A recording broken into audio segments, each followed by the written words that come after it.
Para prajurit musuh sempat ragu untuk membunuh Husain, hingga akhirnya Syamr bin Zuljaushan dan Sinan bin Anas mengeluarkan perintah keji, lalu ia berteriak, "Habisi dia!" Husain pun syahid setelah tubuhnya dihantam pedang berkali-kali. Yang lebih mengerikan, kepalanya dipisahkan dari tubuhnya dan dibawa ke hadapan Ubaidillah bin Ziyad di Kufah. Ketika Anas bin Malik, sahabat Nabi, melihat kepala Husain, ia berkata, "Celaka kalian, mengapa kalian memperlakukan putra Fatimah seperti ini?"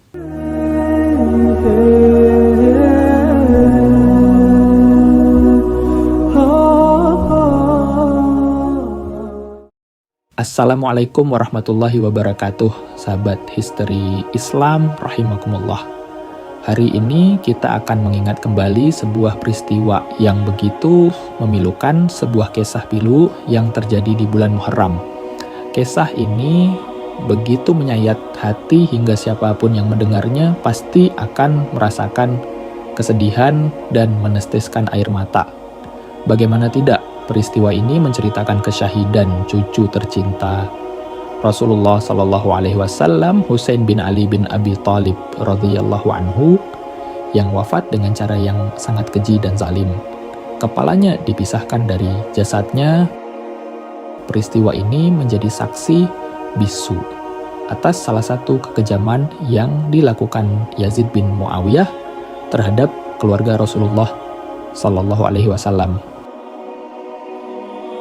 Hari ini kita akan mencoba mengungkap sepenggal sejarah tentang Sayyidina Husain bin Ali bin Abi Thalib radhiyallahu anhu, cucu yang sangat dicintai oleh Rasulullah sallallahu alaihi wasallam. Rasulullah sallallahu alaihi wasallam pernah bersabda dalam salah satu khutbahnya setelah kembali dari Hajatul Wada, "Aku ingatkan kalian kepada Allah agar jangan pernah melupakan keluargaku." Bahkan Syekhul Islam Ibnu Taimiyah rahimahullah menyebutkan bahwa Rasulullah Shallallahu Alaihi Wasallam sangat mencintai keluarganya. Dalam sabdanya yang lain, beliau kembali menegaskan, "Aku ingatkan kalian kepada Allah akan keluargaku." Di antara keluarga Rasulullah yang begitu beliau cintai adalah Al-Husain bin Ali bin Abi Thalib radhiyallahu anhu. Siapa yang bisa menandingi kemuliaan nasab Sayyidina Husain? Ibunya adalah Fatimah Az-Zahra, putri kesayangan Rasulullah Shallallahu Alaihi Wasallam, pemimpin para wanita di surga. Ayahnya adalah Ali bin Abi Thalib, salah satu Khulafaur Rasyidin yang gagah berani. Sedangkan kakeknya adalah Sayyidul Anbiya wal Mursalin, pemimpin para nabi dan Rasul Nabi Muhammad Shallallahu Alaihi Wasallam. Sayyidina Husain adalah salah satu cucu Rasulullah yang dicintai oleh seluruh umat Islam. Ia adalah belahan jiwa Rasulullah di dunia dan pemimpin para pemuda di surga. Para sahabat senior pun begitu memuliakannya. Lihatlah bagaimana Khalifah Umar bin Khattab radhiyallahu anhu yang begitu menghormati Hasan dan Husain. Beliau memberikan bagian dari harta rampasan perang kepada mereka sebagaimana yang diberikan kepada ayah mereka.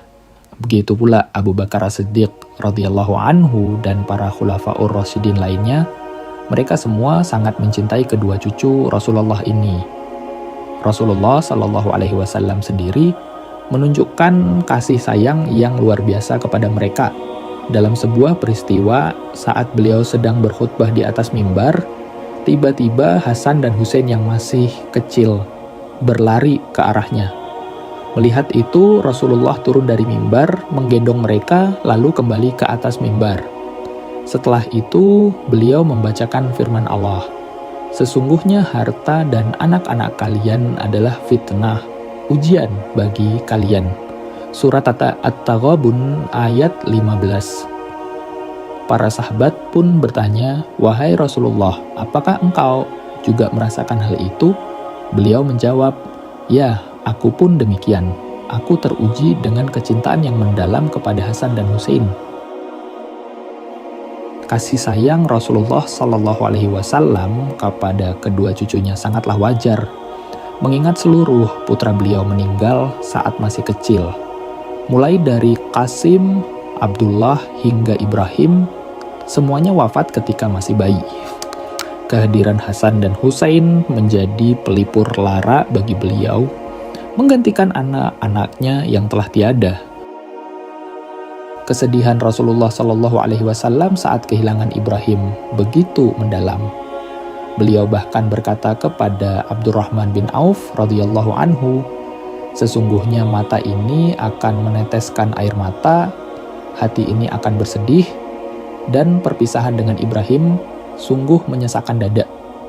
Namun, aku tidak akan mengucapkan sesuatu kecuali yang diridai oleh Rabbuku.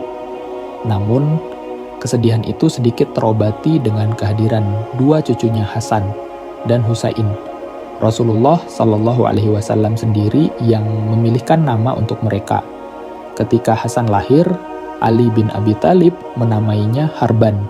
Tetapi Rasulullah berkata, "Jangan beri dia nama Hasan."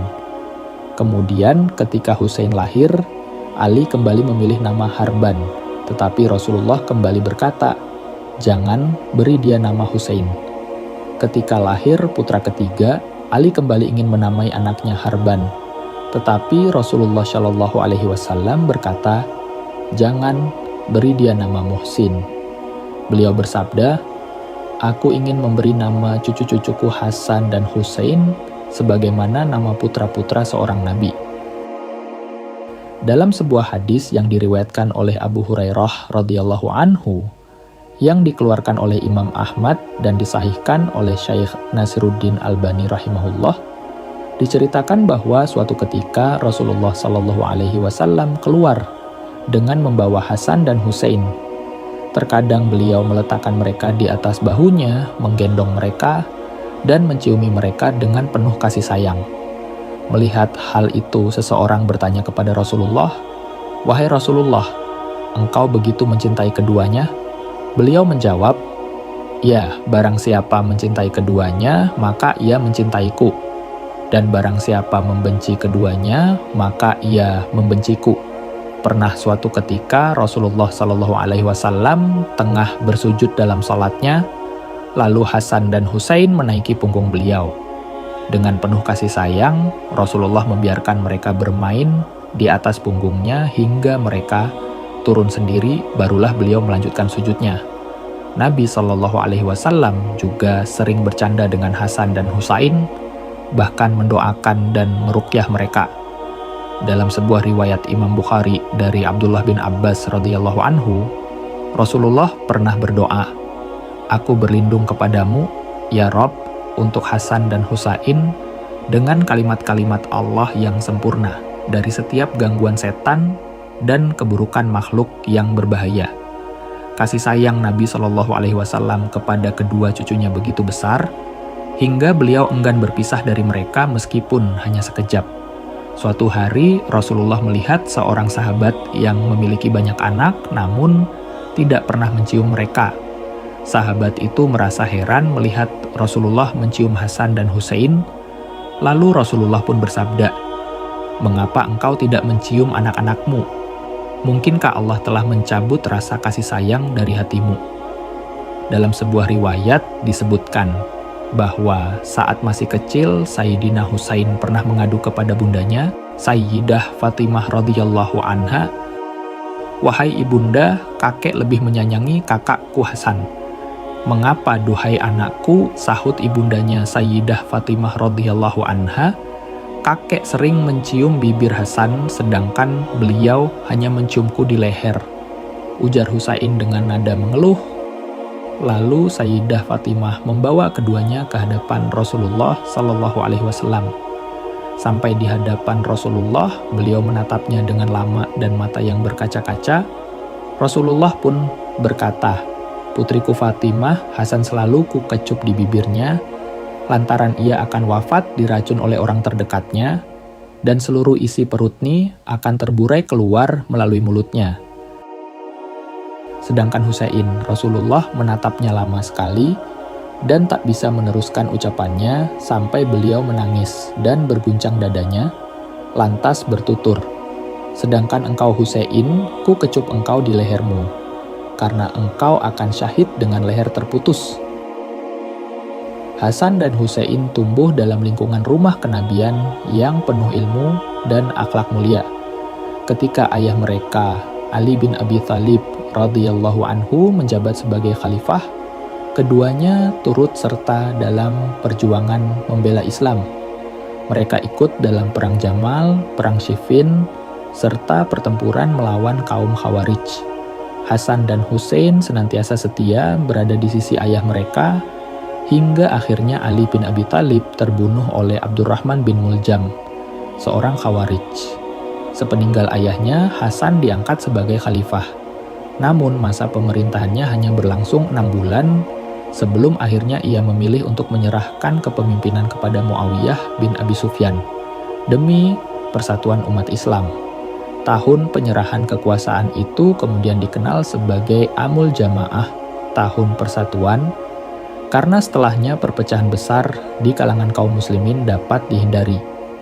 Hasan dan Husain pun memutuskan untuk meninggalkan Kufah dan kembali ke Madinah, tempat mereka menetap hingga akhir hayat. Ketika Muawiyah bin Abi Sufyan merasa ajalnya semakin dekat, ia menunjuk putranya Yazid sebagai khalifah. Keputusan ini menimbulkan gelombang penolakan dari para tokoh besar Islam, karena masih banyak sahabat Nabi yang lebih layak memimpin. Beberapa di antara mereka yang menolak kepemimpinan Yazid adalah Husain bin Ali radhiyallahu anhu, Abdullah bin Zubair radhiyallahu anhu, Abdullah bin Umar radhiyallahu anhu, Abdullah bin Abbas radhiyallahu anhu, serta beberapa sahabat lainnya. Merespons penolakan ini, Yazid mengutus gubernurnya untuk memaksa para sahabat berbayat. Namun, Husain dan Abdullah bin Zubair memilih meninggalkan Madinah dan menuju Mekah demi menghindari tekanan. Al-Hafiz Ibnu Katsir rahimahullah pernah berkata bahwa setiap muslim wajib berduka atas wafatnya Husain bin Ali radhiyallahu anhu. Beliau bukan hanya cucu Rasulullah, tetapi juga seorang pemimpin umat, ahli ibadah, dermawan, serta ulama dari kalangan sahabat. Ketika penduduk Kufah menolak kepemimpinan Yazid, mereka mengirim banyak surat kepada Husain, memintanya datang dan menerima baiat mereka. Setiap hari, ratusan surat berdatangan sebagai bentuk dukungan. Husain pun tergugah dan berencana memenuhi seruan tersebut, meskipun para sahabat telah memperingatkannya. Abdullah bin Abbas radhiyallahu anhuma bahkan menasihati, "Wahai Husain, jika engkau tetap ingin pergi, pergilah sendiri. Jangan bawa keluargamu, istri dan anak-anakmu. Aku khawatir nasibmu akan seperti Utsman bin Affan, yang dibunuh di hadapan keluarganya tanpa ada yang bisa menolongnya." Sahabat lainnya menyarankan agar Husain pergi ke Yaman, di mana pendukung ayahnya masih banyak. Namun, Husain tetap teguh pada keputusannya. Pada tanggal 8 Zulhijjah, di saat kaum muslimin bersiap melaksanakan ibadah haji, Husain dan rombongannya meninggalkan Mekah menuju Kufah, tanpa mengetahui bahwa mereka sedang menuju peristiwa tragis yang kelak dikenal sebagai tragedi Karbala. Takdir Allah telah ditetapkan. Meski telah diperingatkan oleh para sahabat, Husain tetap melanjutkan perjalanannya menuju Kufah. Demi memastikan kesungguhan penduduk Kufah dalam memberikan baiat, ia mengutus Muslim bin Aqil radhiyallahu anhu sebagai utusan. Sesampainya di Kufah, Muslim bin Aqil disambut dengan penuh kehormatan. Penduduk Kufah segera membaiatnya sebagai wakil dari Husain, bahkan berhasil mengumpulkan 5.000 pasukan untuk mengepung istana Ubaidillah bin Ziyad, gubernur Kufah yang ditunjuk oleh Yazid bin Muawiyah. Namun, dengan kelicikannya, Ubaidillah bin Ziyad melemahkan semangat penduduk Kufah dengan sogokan harta dan ancaman. Satu persatu dari mereka pun meninggalkan Muslim bin Aqil. Ketika salat subuh tiba, Muslim menoleh ke belakang dan mendapati dirinya sendirian. Mereka semua telah mengkhianatinya. Akhirnya Muslim bin Aqil ditangkap dan dibawa ke hadapan Ubaidillah. Sebelum dieksekusi, ia menulis surat untuk Husain.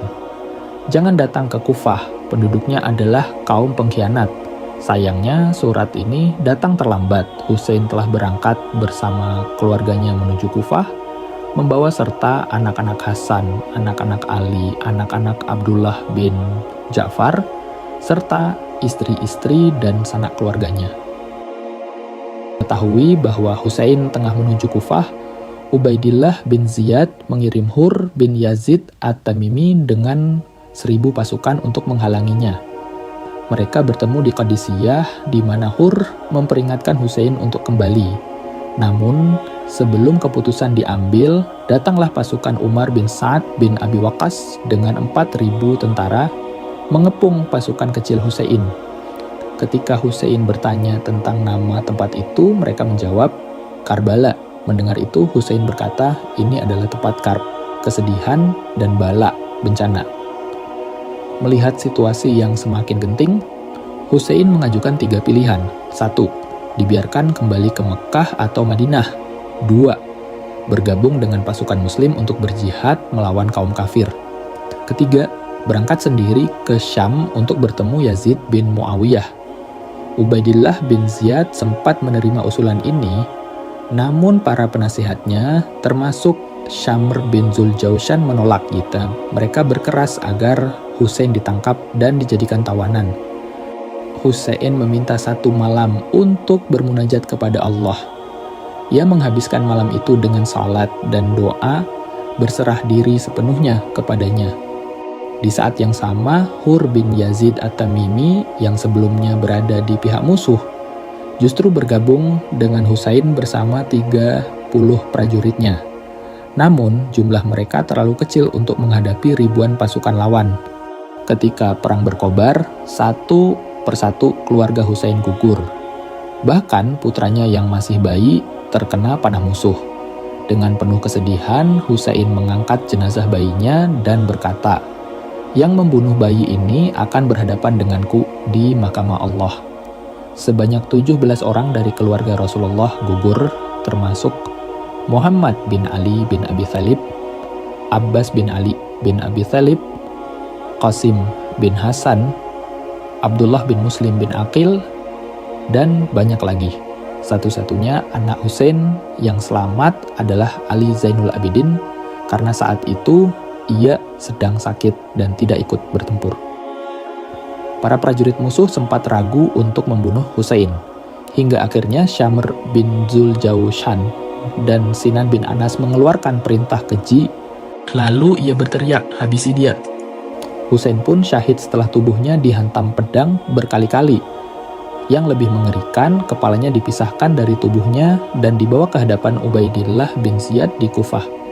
Ketika Anas bin Malik, sahabat Nabi, melihat kepala Husain, ia berkata, celaka kalian, mengapa kalian memperlakukan putra Fatimah seperti ini?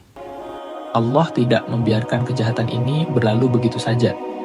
Mukhtar bin Ubaid At-Saqafi akhirnya memburu dan membunuh orang-orang yang terlibat dalam pembantaian ini.